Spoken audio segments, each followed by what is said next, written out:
रही यूपी में ऊर्जा मंत्री बनाम यूपीपीसीएल चेयरमैन। बता दें कि मंत्री ए.के. शर्मा का यूपीपीसीएल चेयरमैन पर बड़ा हमला सामने आया है। बिना मुझसे पूछे बिजली महंगी क्यों की, ये कहा गया है। फैसले मुझे टीवी न्यूज चैनल से पता चलते हैं, बिना बताए मुख्यालय से कहां गायब रहते हो। ए.के. शर्मा की तरफ से देखिए ये बातें कही गई हैं। ए.के. शर्मा और आशीष गोयल में खुली टकराहट यहां पर देखने को मिल रही है। मंत्री ने चेयरमैन को पत्र लिखकर सवाल किया है।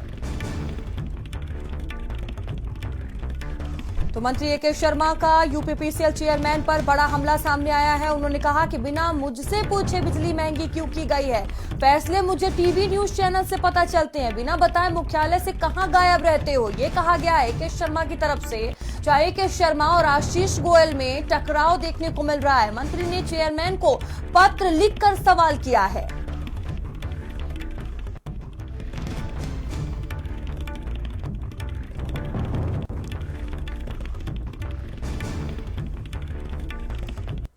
देखिए कई सवाल यहां पर ए.के. शर्मा की तरफ से किया क्या है। बिना मुझसे पीछे पूछे बिजली महंगी क्यों की गई है, ये उन्होंने कहा है। फैसले मुझे टीवी न्यूज चैनल से पता चलते हैं। एक बड़ा मामला यहां पर देखिए सामने आया। बिना बताए मुख्यालय से कहां गायब रहते हो, ये कहा गया है। तो यूपी में ऊर्जा मंत्री बनाम यूपीपीसीएल चेयरमैन की टकराव यहां पर देखने को मिल रही है, जहां मंत्री ए.के. शर्मा का यूपीपीसीएल चेयरमैन पर बड़ा हमला सामने आया है। तो उन्होंने पत्र लिखकर देखिए अब सवाल किया है।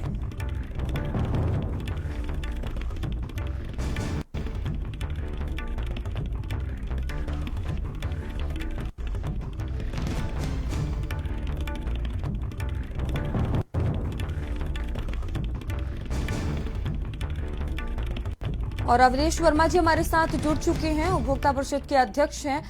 सर, जिस तरह से ए.के. शर्मा और आशीष गोयल के बीच यहां पर टकराहट देखने को मिल रही है, उन्होंने ये बड़ी बात की है, बड़े सवाल यहां पर किए हैं कि मुझसे बिना पूछे बिजली क्यों बढ़ाई गई है। किस तरह से देखते हैं जिस तरह से उन्होंने तमाम सवाल किए हैं? देखिए, सबसे पहले मैं स्पष्ट कर देना चाहता हूँ कि माननीय ऊर्जा मंत्री जी का जो आज मीडिया के माध्यम से जो खुलासा हुआ, जो सामने आया है, वो एकदम अगर देखा जाए तो उसमें कहीं भी कोई भी ऐसा नहीं है कि सच्चाई नहीं है। सच्चाई पूरी तरीके से है। और ये बात सही है कि जब विद्युत नियामक आयोग ने 1 जून को इस फैसले को, पावर कॉर्पोरेशन के फैसले को असंवैधानिक घोषित कर दिया था, तो 10% रेगुलेटरी सरचार्ज इनको नहीं लगाना चाहिए था। उन्होंने कहा था ये नियमों के विपरीत है, हमारी ही याचिका पर कहा था नियामक आयोग ने। और दूसरा, माननीय ऊर्जा मंत्री जी का कहना बिल्कुल सही है कि अगर वो ऊर्जा मंत्री है तो इतने बड़े निर्णय बिना उनकी देखरेख में कैसे किए गए। उनका ये भी कहना है कि वर्तमान में गर्मी का जो हाहाकार मचा है, बड़े पैमाने पर आपने संविदा कार्मिकों की छटनी कर दी और उसकी वजह से दिक्कतें आ रही हैं। अनुभवी संविदा कार्मिक आज है नहीं, विद्युत व्यवधान बड़े बड़े हो रहे हैं।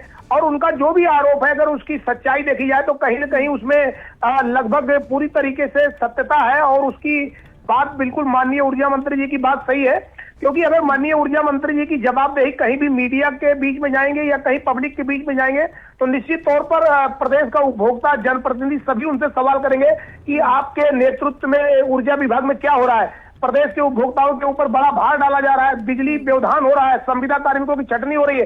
तो निश्चित तौर पर ऊर्जा मंत्री को जवाबदेही बनती है प्रदेश की जनता के प्रति। और जब जनता के प्रति जवाबदेही किसी भी मिनिस्टर की बनेगी तो निश्चित तौर पर मंत्री जी से अगर बिना पूछे और जो भी निर्णय लिए गए हैं तो निश्चित तौर पर माननीय ऊर्जा मंत्री का जो गुस्सा है वो जायज है।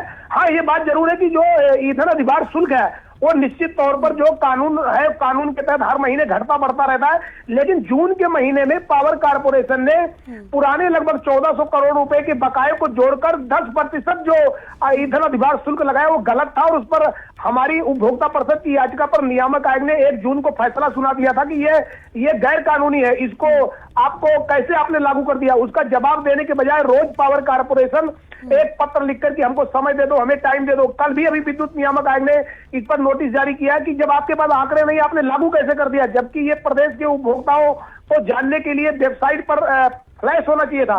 तो माननीय ऊर्जा मंत्री जी जो भी गुस्सा कर रहे हैं निश्चित तौर पर ये जायज है। और माननीय ऊर्जा मंत्री का